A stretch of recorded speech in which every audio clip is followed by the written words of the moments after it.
In this video, we're going to talk about a vehicle that could change everything for Jeep. This is the 2025 Jeep Wagoneer S Launch Edition 4xe.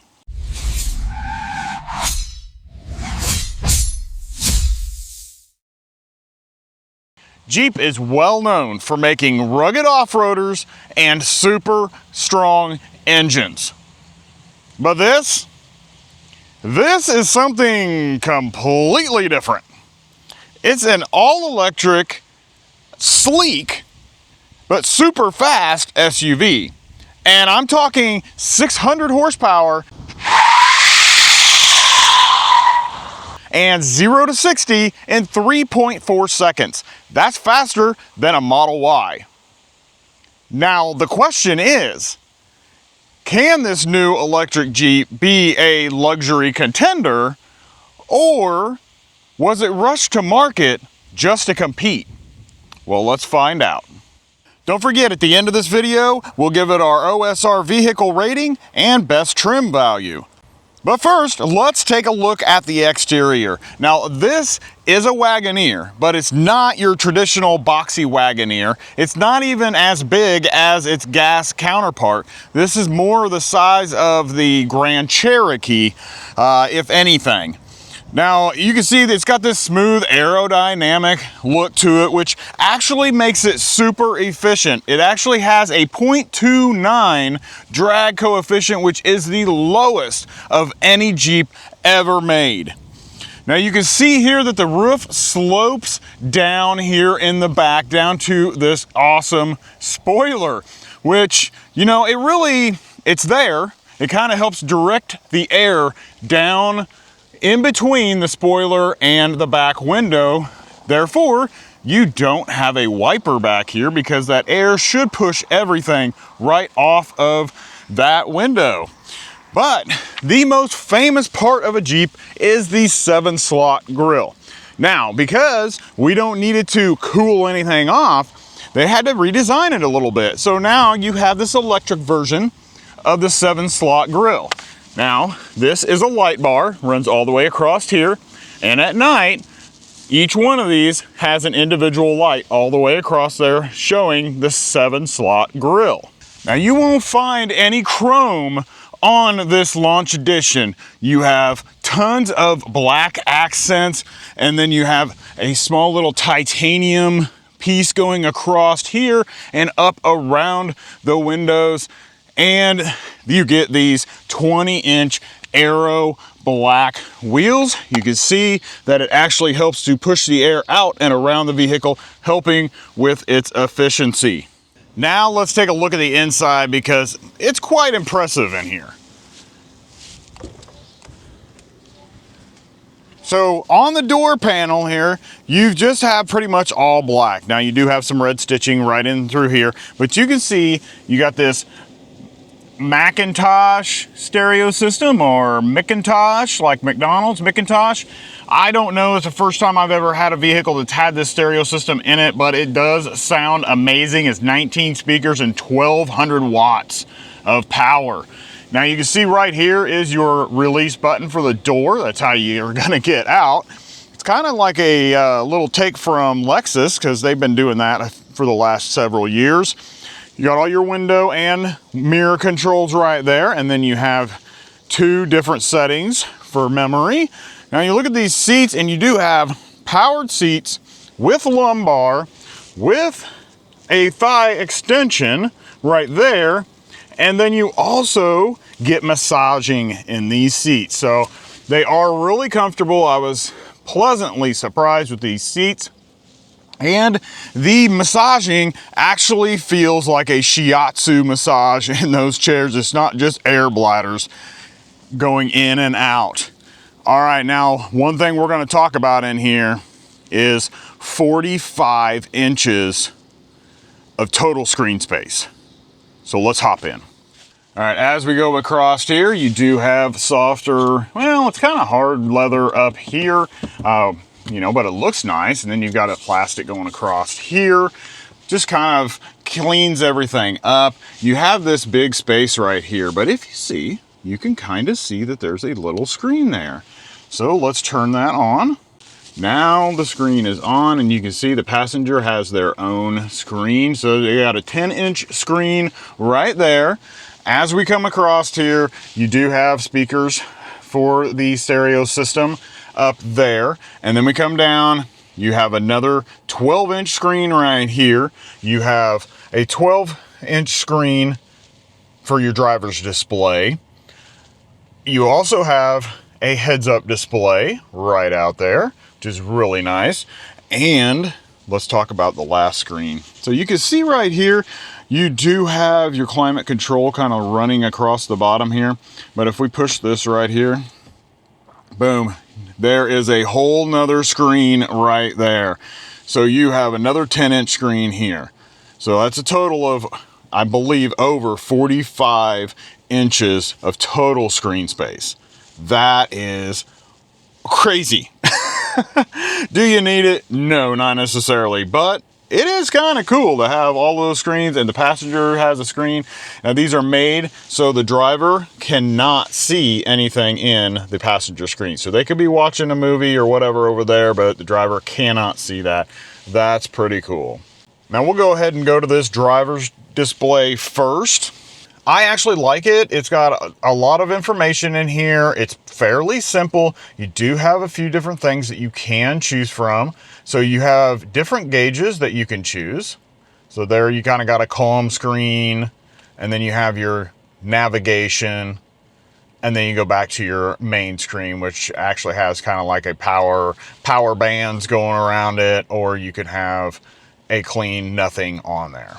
Now in the center, you can change to your driver's assist, have nothing on there. You got your trip information, and then back to that. And you can see across the top there, we can switch these. There's your Android Auto. There's your adjustments for your heads-up display, messages, and then you have screen setup. Then you have different things you can check on your vehicle. There's your tire pressures. So yeah, pretty cool. And then back to your driver's info. All right, now we're gonna pull back and look at this steering wheel, because look at this. It is, well, it's not really square, but it's pretty close to square. You got a little curve here, you got flat in the top, flat in the bottom. It's actually pretty interesting, and I have really gotten used to it. It's probably gonna feel weird going back to a round steering wheel, but I didn't have any problems with it. I kind of like it. You know, it works. On the right side, you have all your driver assistance features. So you've got adaptive cruise right here. You've got lane centering and lane keep assist. And then we jump over to this side, and you have your menu button right there. And then there's your up and down for your menu. And then you also have your phone connection right there. All right, now I think we need to go ahead and hop over here to the infotainment screen, because there is a lot of stuff going on in here, really. You do have wireless Apple CarPlay and Android Auto. Up above here, you got quick buttons for your seats, so you can get heated and ventilated seats up here. We'll go down to media. Now you can choose what you want to listen to. You got Bluetooth, you got XM radio, and the regular radio. Now you do have a climate control up here also. Basically, it's the same thing that's down here. So you don't have to have this down. This can be slid up. You can still see and use the buttons down here at the bottom. Kind of got a glare on there, so sorry about that. But you can see the buttons, and you can actually touch them and use them. They will work just fine. And up there, you can do the same thing. And there's all your seating situation. You've got a heated steering wheel along with this also. All right, then we can go back down to vehicle. In vehicle, you're going to have a few different settings. So this is where you turn on and off that passenger screen. You have ambient lighting in here, which you can kind of see going on all the way around the doors right here and across the dash. Across this bottom part of the dash, you can kind of see it a little bit better right there. And you can change those colors to anything that you would like them to be. Over here into like yellow, so you gotta have yellow. So we'll hit the vehicle cameras, and now you have your surround camera, front, top, rear, wow, blind spots, front cross path, rear view, driver curb, passenger curb. let's take a look at what these all look like. So there is your surround right there. So you can see the over the top. Now let's see behind us, in front of us, in front, different view, back behind, and then we can go back in here. We can see top, front. Okay, so that's all of those. Blind spot rear. There's your blind spot rear. That's pretty cool. And then we got blind spot on the other side. Driver curb. Driver curb. Oh, well, okay. And passenger curb. Cool. That's a lot of cameras. Wow. Now this is your regen. Now the problem I think that I had driving this, and I'll probably talk about it a little bit while during the driving portion, is that on your regen, you only have a minimum and a maximum. If you turn that maximum on, it is like one pedal driving magnified. I felt like it was slamming on the brakes for an emergency stop. That's how strong it was.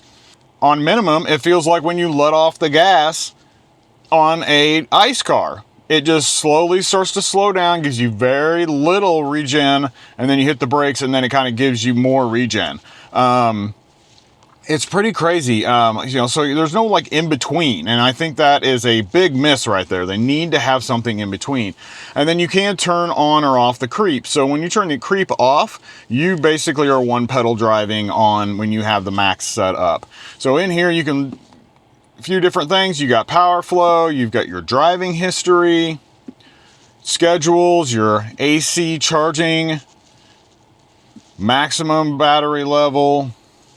So you can actually set this up for 100% or 80% daily range, which is a pretty cool feature.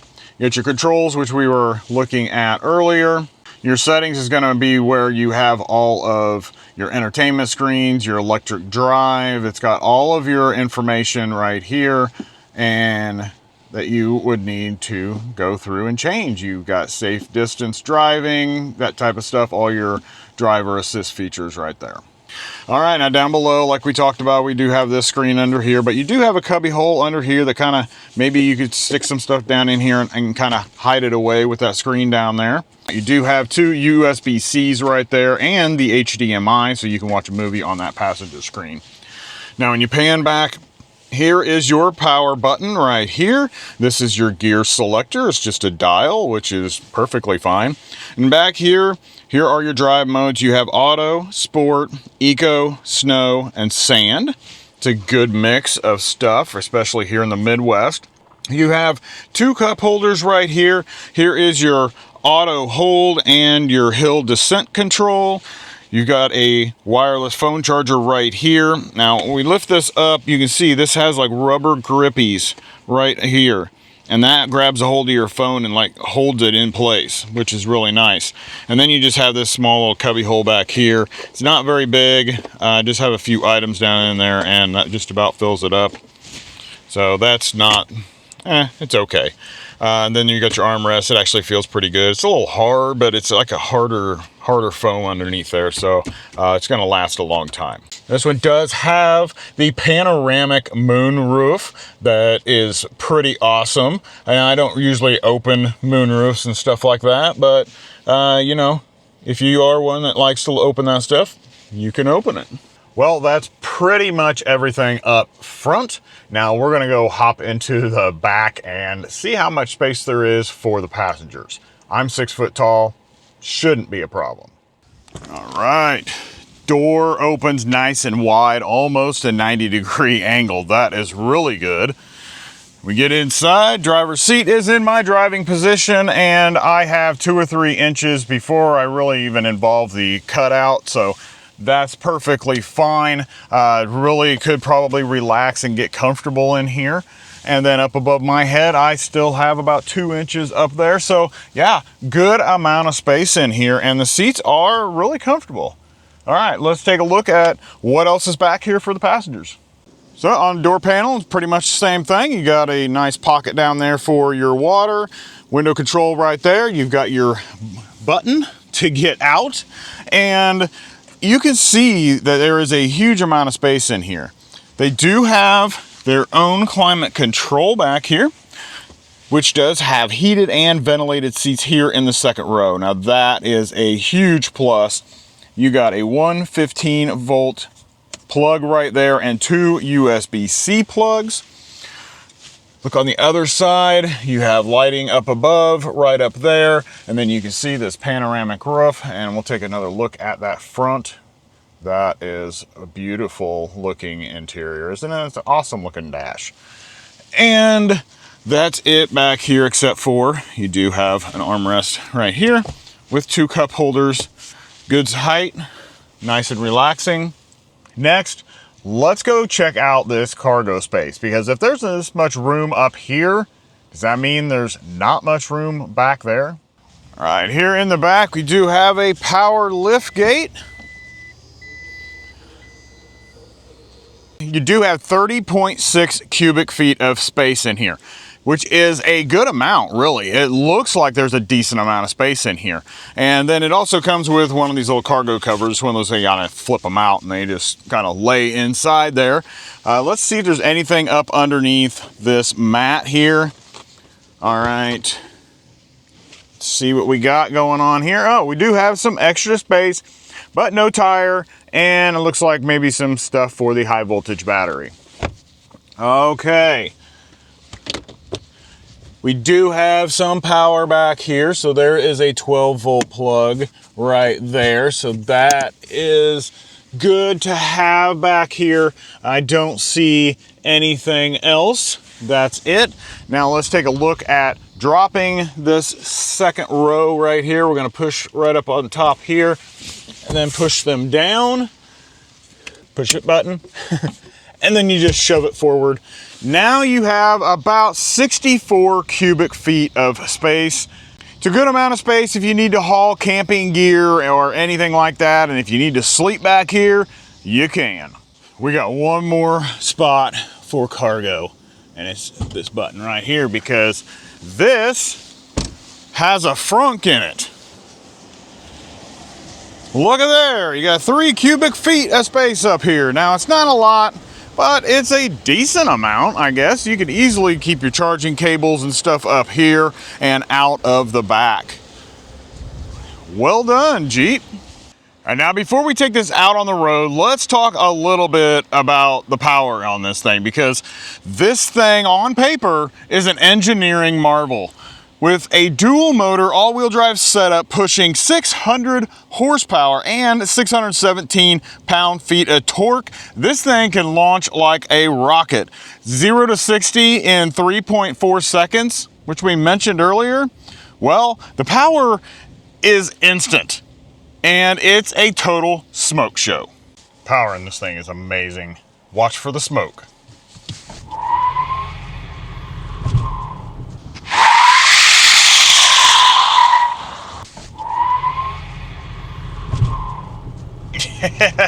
We're already at 60. It's just nuts. In sport mode, the car turns the traction control off. Now this makes the front tires spin out when you step on it, making it hard to keep it straight, but it puts on a pretty good show, doesn't it? Now let's talk about the electrification part of this Wagoneer. So you get a 100 kilowatt hour gross, 94 kilowatt hour usable battery capacity with 294 miles of EPA rated range. Now the max charging on this is 203 kilowatts, and you can charge from 20 to 80% in just 23 minutes.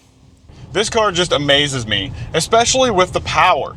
So I thought the Polestar 3 was an awesome machine and had a lot of power, and was really impressed by its performance edition. But this thing, this has more power, it's faster, 0 to 60, and it's more efficient. It gets a better range with a smaller battery. Those are huge pluses right there. The downfall to this is kind of how it rides on the road.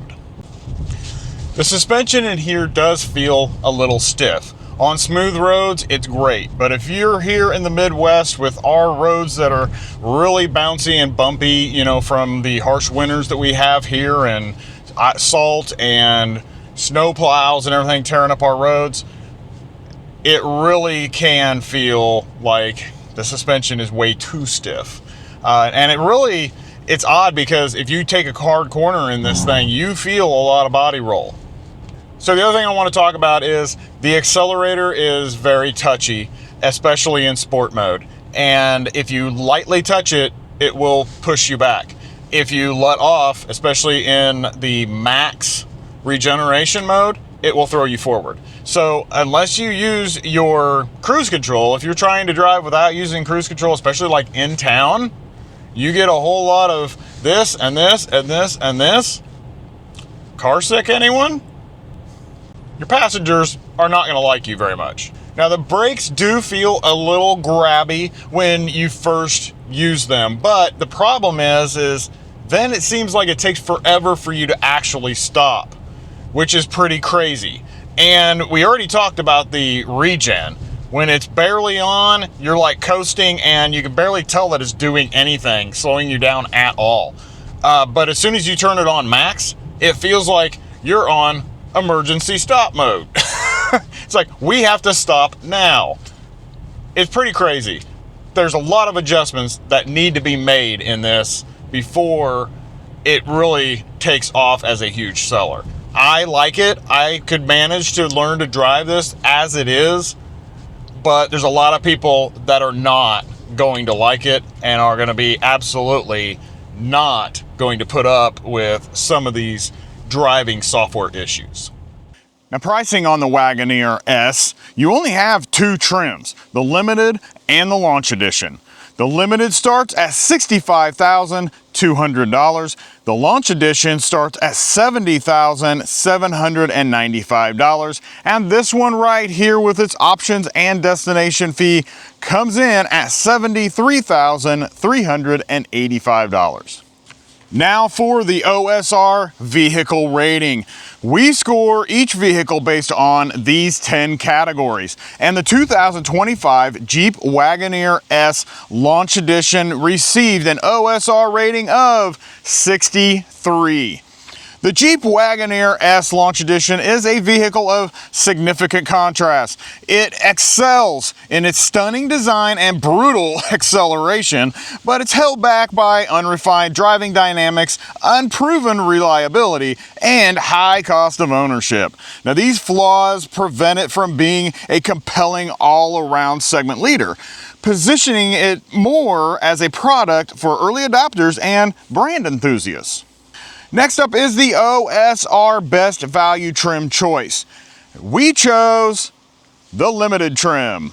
The Wagoneer S Limited is the best value choice. It offers the core appeal of the vehicle, its striking design and electric performance, at a price nearly $5,600 lower than the Launch Edition. By adding the optional power upgrade group, a buyer can achieve the same 600 horsepower rating as the Launch Edition without paying the steep premium for non-essential luxury features. This choice allows buyers to acquire the vehicle's primary strengths without its financial burden. Wagoneer S is a huge step for Jeep. This SUV has amazing power and some of the best luxury and tech features that you can find. It's an amazing vehicle on paper, but its road manners don't match up with the high price. The stiff ride and unpolished driving software make it feel like it was a powerful idea that wasn't ready for the big stage. Jeep has to fix these issues if they want to compete with the other electric vehicles out there. But for now, it's a vehicle with a lot of promise, but it's a little rough around the edges. Let us know what you think down in the comments, and have a blessed day.